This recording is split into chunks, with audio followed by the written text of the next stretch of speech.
Hello students, इस video में हम आगे का डिस्कस करेंगे पोटेंशियल एनर्जी का एक्सप्रेशन। हम लास्ट वीडियो में यहाँ तक डिस्कस कर चुके थे कैसे ये इक्वेशन बनी। ये हमारी फर्स्ट इक्वेशन, ये कैसे आया, ये कैसे आया। ठीक है, अब इससे आगे चलते हैं। रिवाइज भी करवा सकती हूँ वैसे मैं। हमने क्या किया था, ये पी और आर है, हम आर को एक्सटर्नल फोर्स की हेल्प से हम आर से पी की तरफ आ रहे हैं और इन दोनों में रिपल्शन हो रहा है, तो हम रिपल्शन फोर्स का अगेंस्ट में हम एक्सटर्नल फोर्स लगा रहे हैं, तो इसलिए ये दोनों एक दूसरे के नेगेटिव हो जाएंगे, अपोजिट हो जाएंगे और इक्वल है। इक्वल एंड अपोजिट फोर्सेज हैं ये एकदम। और ये दूसरा एक्सप्रेशन है, ये हमारा वर्क डन का फॉर्मूला पता ही है, एफ डॉट डी आर होता है। और ये आर हम जहाँ से ला रहे हैं, पी जहाँ पर ला रहे हैं, और यहाँ एक्सटर्नल फोर्स है जो इसको आर से पी तक लेकर आ रही है। तो यहाँ एक्सटर्नल को अगर हम रिपल्सिव फोर्स से अलग रिप्लेस करेंगे तो हम यहाँ से ऐसे लिख सकते हैं। अब आगे चलते हैं। तो आगे हमारा ये जो वर्क डन है ये इलेक्ट्रोस्टैटिक रिपल्सिव फोर्स के अगेंस्ट में किया गया है। ठीक है, और इसी को हम पोटेंशियल एनर्जी के रूप में स्टोर कर रहे हैं। यही चीज़ तो पोटेंशियल एनर्जी के रूप में स्टोर हो रही है। जो वर्क हम उसके अगेंस्ट में कर रहे हैं वही चीज़ तो उसमें पोटेंशियल एनर्जी के रूप में स्टोर होता जा रहा है। तो एक तरीके से यही तो हमारी पोटेंशियल एनर्जी हो गई। तो हर एक पॉइंट पे इलेक्ट्रिक फील्ड के जो पार्टिकल है जिसका चार्ज क्यू है उसमें कुछ कुछ पोटेंशियल एनर्जी स्टोर होती जा रही है। ठीक है, इससे क्या हो रहा है कि वर्क डन जो है वो इंक्रीज़ होता जा रहा है कुछ अमाउंट। ये कैसे बोल सकते हैं हम पी से हम आर से पी की तरफ आ रहे हैं। ठीक है, हम यहाँ से आए, यहाँ पे भाई ये दोनों एक दूसरे पर अपोजिट फोर्स इन दोनों की बिल्कुल नहीं पड़ती है। ये इससे दूर भागना चाह रहा है। ठीक है, दोनों में रिपल्शन हो रहा है, हम फिर भी से ज़बरदस्ती पास लेके आ रहे हैं। ठीक है, हम ताकत लगा रहे हैं अपनी पूरी, तो इतने पॉइंट पे आए तो भाई हमारे अंदर थोड़ी सी एनर्जी स्टोर हो जाएगी। ठीक है, इस चार्ज के अंदर हम इस पर ताकत लगा रहे हैं ना ज़बरदस्ती, हम अपनी एनर्जी इसको दे रहे हैं, ज़बरदस्ती इसको लेके जा रहे हैं, हम इसके ऊपर काम कर रहे हैं। इसके ऊपर काम करेंगे तो इसके अंदर एनर्जी जाएगी। यहाँ पहुँचे थोड़ी एनर्जी आई, यहाँ पहुँचे थोड़ी और एनर्जी इसके अंदर आ गई, यहाँ पहुँचे थोड़ी और एनर्जी आ गई, यहाँ पहुँचे इसके अंदर बहुत सारी एनर्जी आ गई। ठीक है, तो यही बोल रहा है हर एक पॉइंट पे उस पर एनर्जी स्टोर होगी। ठीक है, तो जो पोटेंशियल एनर्जी का डिफरेंस होगा वो क्या होगा। ठीक है, हम डिफरेंस इन पोटेंशियल एनर्जी निकालेंगे। तो हमारा डिफरेंस इन पोटेंशियल एनर्जी है, ये डिफरेंस इन पोटेंशियल एनर्जी। ठीक है, अब पोटेंशियल एनर्जी डिफरेंस है, डिफरेंस मतलब किसी में से कोई माइनस होगा। तो हम कैसे माइनस करते हैं, बड़े में से छोटे को माइनस करते हैं। मतलब जो चीज़ बड़ी है हम बड़े में से हमेशा छोटे को माइनस करेंगे। ठीक है, अब बड़ा कौन सा होगा, अब आप खुद बताओ। ठीक है, खुद बताओ, आर पे पोटेंशियल एनर्जी बड़ी होगी या पी पे पोटेंशियल एनर्जी बड़ी होगी। ऑब्वियस सी बात है पी पे बड़ी होगी, क्योंकि आर पे तो हमने स्टार्टिंग करी है, यहाँ पे थोड़ी बड़ी, यहाँ थोड़ी बड़ी, पी पे जाके बिल्कुल बढ़ गई एक तरीके से। ठीक है, तो यहाँ पे पोटेंशियल एनर्जी किस पॉइंट की आएगी, पी की, और यहाँ छोटी सी कौन सी आएगी, आर की। ठीक है, तो ये एक्सप्रेशन समझ में आया क्यों हमने पी में से आर को माइनस किया, आर में से पी को माइनस क्यों नहीं किया। क्योंकि पी की एनर्जी बड़ी है, यहाँ पे स्टोर हो गई इसमें बहुत ज़्यादा। Note here that this displacement is in an opposite sense to the electric force and hence work done by electric field is negative. Work done जो है वो नेगेटिव है। ठीक है, वर्क डन नेगेटिव क्यों है, क्योंकि हम उस किसी चीज़ के अगेंस्ट में वर्क कर रहे हैं। किसी चीज़ के साथ साथ चलेंगे तो वो पॉजिटिव रहेगी ना, हम तो इनके अगेंस्ट में वर्क कर रहे हैं, जाना इधर से आता है, लेके इधर आ रहे हैं, इसलिए हमारा जो वर्क डन रहेगा वो नेगेटिव रहेगा। तो हम क्या करते हैं, अब हम यहाँ से इलेक्ट्रिक पोटेंशियल एनर्जी के डिफरेंस को फाइंड आउट कर सकते हैं। ठीक है, हमने ये चीज़ तो हम यहाँ से निकाल लेंगे। ठीक है, ये यहाँ पे हमारे पास है डब्ल्यू आर पी, ये आया हमारा डब्ल्यू आर पी, ये चीज़ तो हम निकाल लेंगे इस वाले फार्मूले से, पर ये पोटेंशियल एनर्जी थोड़ी ना आई एग्जैक्ट, ये तो डिफरेंस आया ना। तो हमारे पास जो है वो डिफरेंस आया है तब जब यहाँ पे कोई एक्सेलरेशन नहीं होगा। एक्सेलरेशन क्यों नहीं होगा, हम ऊपर बता चुके हैं कि हम इसको बहुत ही स्लोली एक कांस्टेंट स्पीड से लेकर आ रहे हैं, जिसकी वजह से जो एक्सेलरेशन है वो ज़ीरो है। ठीक है, अब यहाँ पे हम दो बहुत ही इम्पॉर्टेंट कमेंट कर सकते हैं इस स्टेज पर आकर। इतना पढ़ने के बाद क्या क्या हम बोल सकते हैं, तो पहला ये है कि जो राइट साइड है इक्वेशन 2 की, depends only on the initial and final position.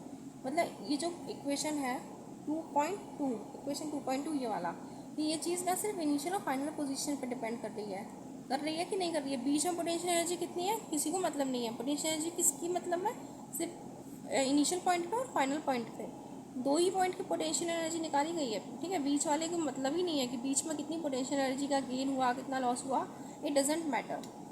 तो हमारा पहला तो यही आ गया कि इनिशियल और फाइनल पोजीशन पे डिपेंड करना है।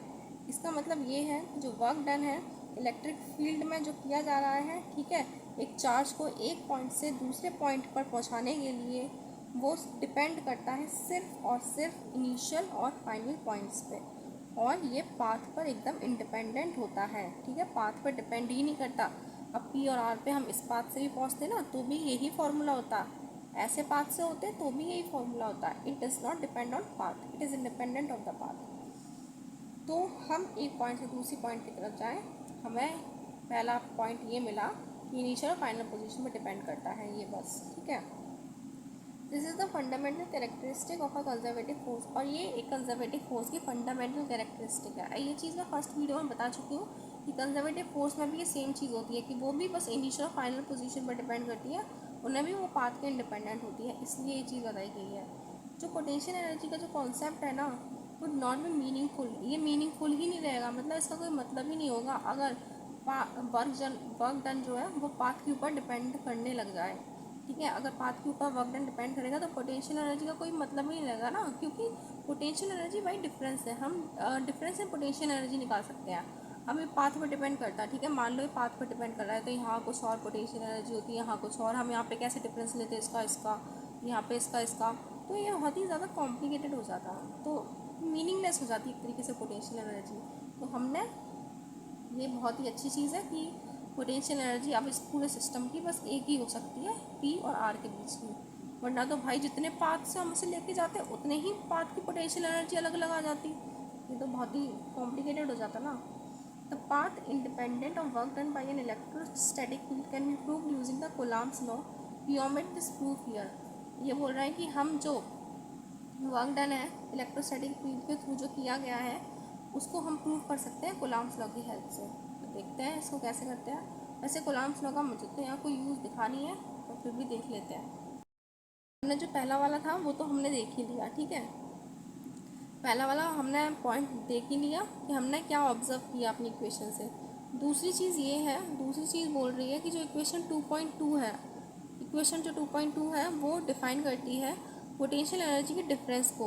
वो क्या थी, ये पोटेंशियल एनर्जी का जो डिफरेंस होता है ना, U P minus U R, या था U R minus U P है, जो भी हो, ठीक है, मैं मान रही हूँ कि फाइनल यहाँ आर से हम पी की तरफ आ रहे हैं, ठीक है, तो फाइनल ये हो जाएगा U P minus U R, ये इंटीग्रल ऑफ आर से पी की तरफ जा रहे हैं, और electrostatic force repulsive force minus dot D R, तो ये हो गई हमारी इक्वेशन। तो ये चीज़ बोल रही है कि ये तो भाई पोटेंशियल एनर्जी का डिफरेंस है, clearly potential energy so defined is undetermined to with in an additive constant.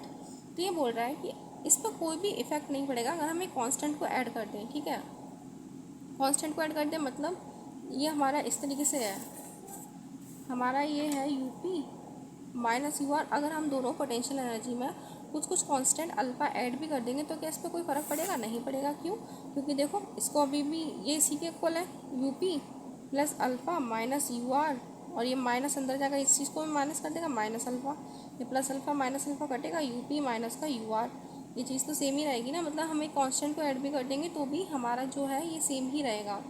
तो हमने कांस्टेंट को ऐड किया। What this means is that the actual value of potential energy is not physically significant. ये बोलना चाह रहा है कि हम जो भी कैलकुलेट कर रहे हैं वो पोटेंशियल एनर्जी का डिफरेंस कैलकुलेट कर रहे हैं। क्या ये पॉसिबल नहीं है क्या कि हम एक पॉइंट पे पोटेंशियल एनर्जी एवं ही निकाल सकें? ये डिफरेंस क्यों निकालना पड़ रहा है हमको एक पॉइंट पे एग्जैक्ट पोटेंशियल एनर्जी चाहिए। It is only the difference of potential energy that is significant. क्या उसका जो हम एग्जैक्ट वैल्यू वो सिग्निफिकेंट नहीं है फिजिकली? क्या उसका डिफरेंस ही सिग्निफिकेंट है? We can always add an arbitrary constant alpha to the potential energy at every point.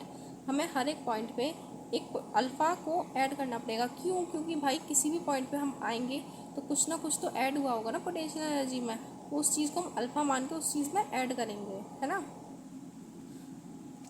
क्योंकि हर एक पॉइंट पे जैसे जैसे हम आगे बढ़ते जाएंगे पोटेंशियल एनर्जी कुछ इंक्रीज होती जाएगी, and that increment is alpha here.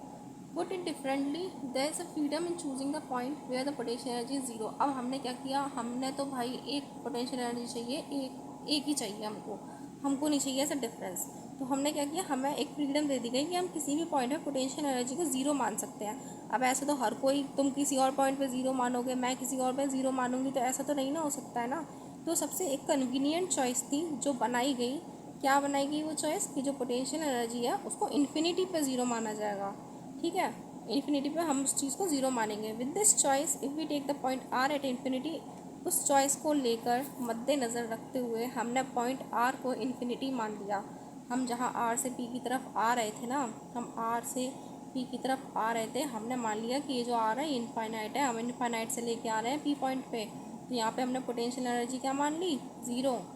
तो हमने आर पॉइंट की पोटेंशियल एनर्जी को मान लिया इन्फिनिटी और इसको मान लिया ज़ीरो, ये हो गई ज़ीरो। अब हमारी पोटेंशियल एनर्जी आ गई पी पॉइंट पे, ठीक है। यही तो हमें चाहिए था, एक पर्टिकुलर पॉइंट पे पोटेंशियल एनर्जी की वैल्यू, यही तो हम चाह रहे थे।